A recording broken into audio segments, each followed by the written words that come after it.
Hey guys, welcome back to Just Being a Mom podcast. And today on episode 84, we are talking about things that I said I would never do as a parent. Well, friends, I just want to let you know, never say never. Comment below if there's something that you have said I would never do as a parent and you have definitely done it.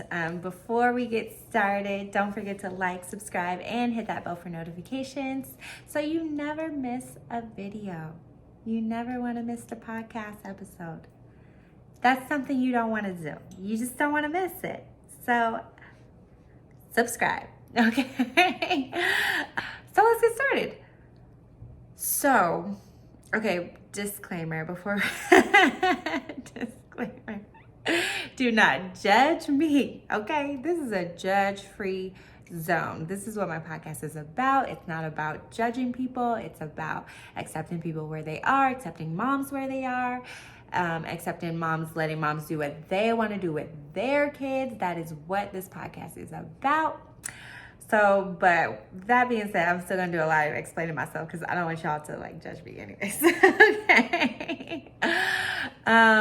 So the first thing I said I would never do as a non-parent, saying that I would never do something. It's just shameful. It's shameful. And you non-parents that are watching, please do not say never. Never say never, okay? Because I said I would never let my kids watch my phone at a restaurant. I said there should be no reason why they can't make it through a meal without the phone. Are you kidding me? I mean, why can't they just make it through a meal?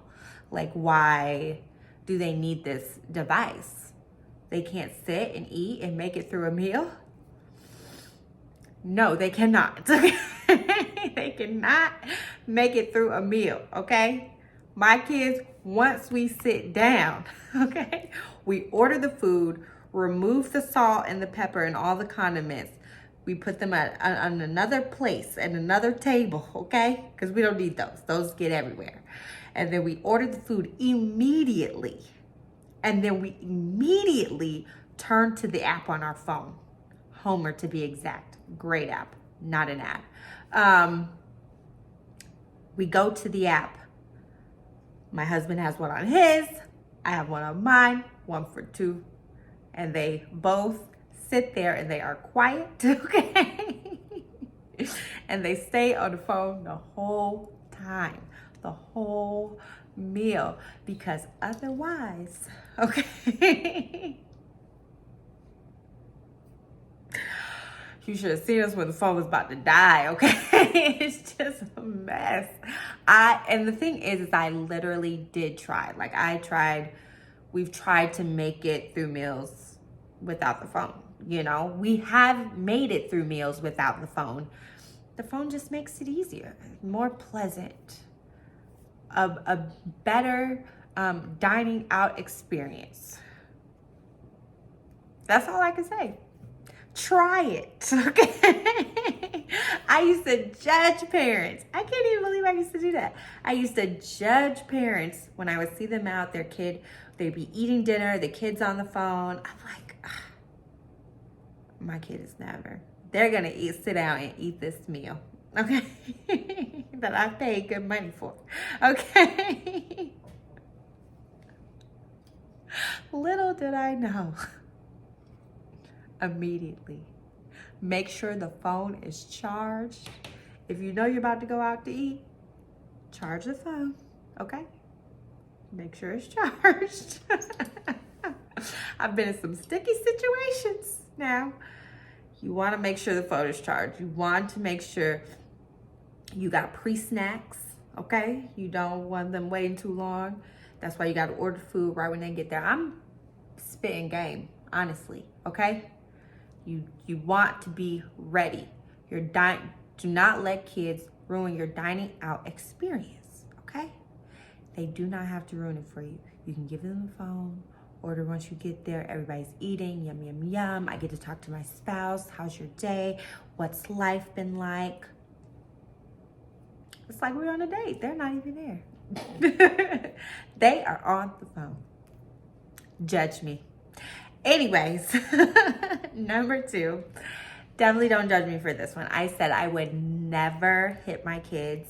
I would never physically harm them. And that is still definitely my goal. Like the times, I can count on one hand the times that I've slipped up, and I've obviously been apologetic to them and, well, to Elijah.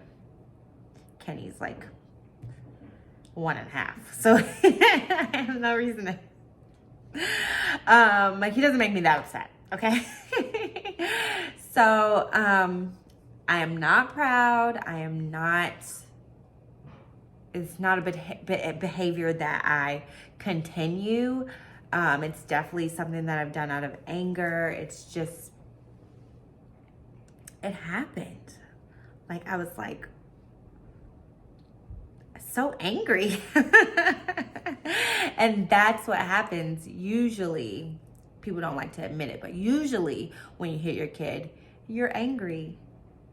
You're hitting them out of anger.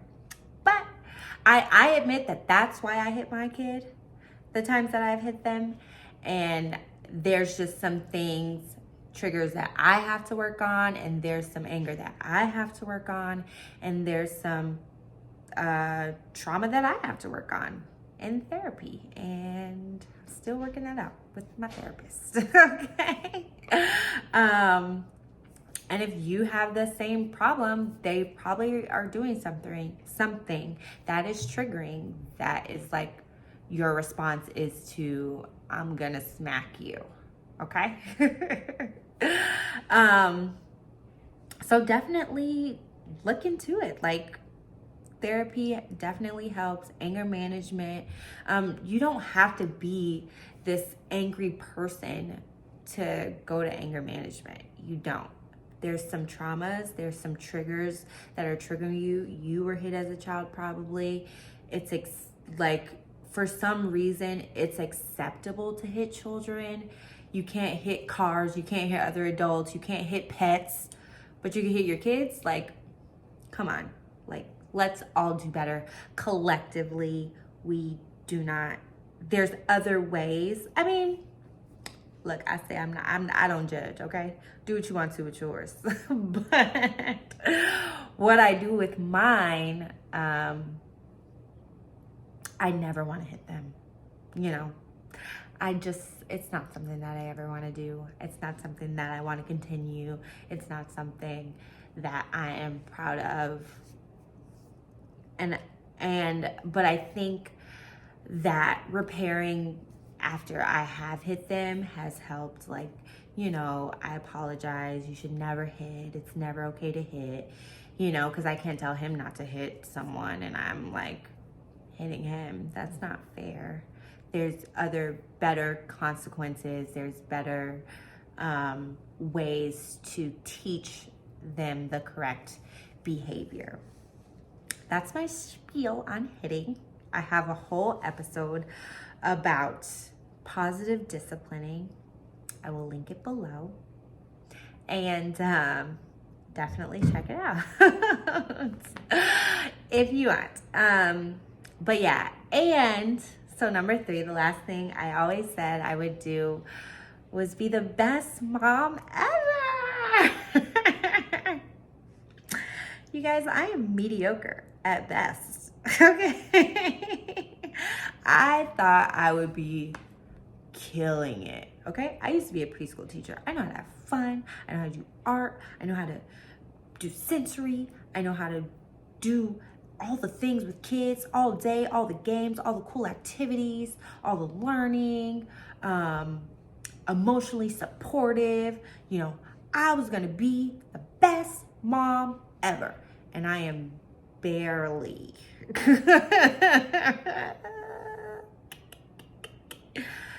I am barely making it. They barely get fed, okay? No, I'm joking.